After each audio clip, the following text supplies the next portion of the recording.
Now, I said there were some disabilities to getting a J visa, even though most people do that for their residency programs.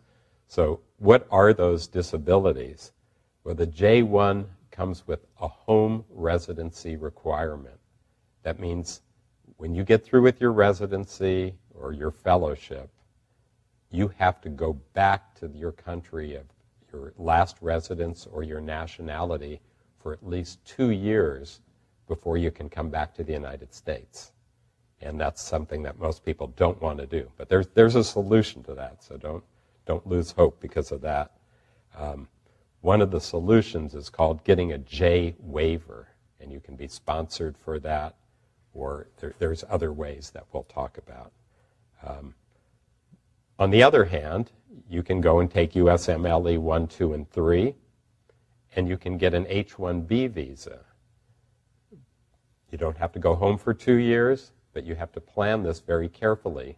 Number one, unlike J's, H-1B visas are only good for up to 6 years.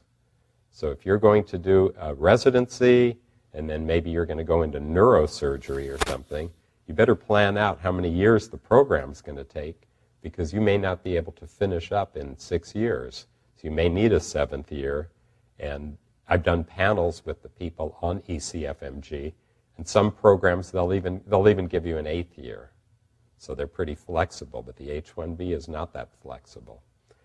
Also, some residency programs won't sponsor for H-1B. Some do, some don't. Pretty much all of them will take J visa students, J exchange visitors. Also, H-1Bs are limited as far as the number that are given out each year. It's 65,000 people per year. And last year, the H-1Bs, they open up in April. April 1st, we can start applying. By October is when you have to start the H-1B. But the H-1Bs, the 65,000, were totally expended by August 10th last year. Well, the match isn't until March the next year. If there's no H-1Bs left, what do you do?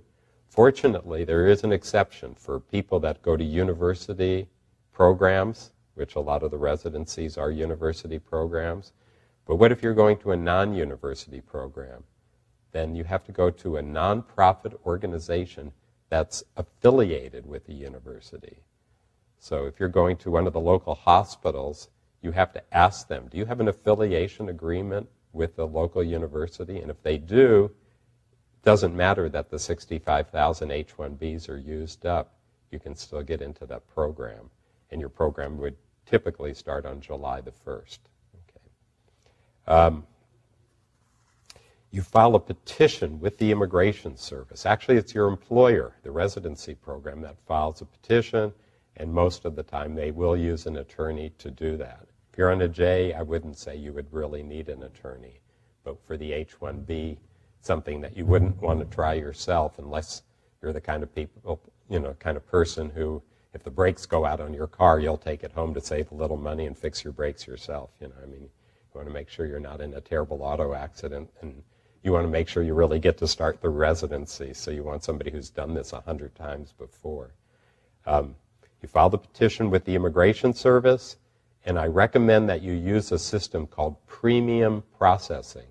Basically, you pay an extra $1,000 in fees to the Immigration Service, and they go ahead and they process your application within 15 days, because you're not going to know till the middle of March whether you've matched with the program. And if you just submit your H-1B application in the regular method, how do you know it's going to be approved by July the 1st? So use premium processing.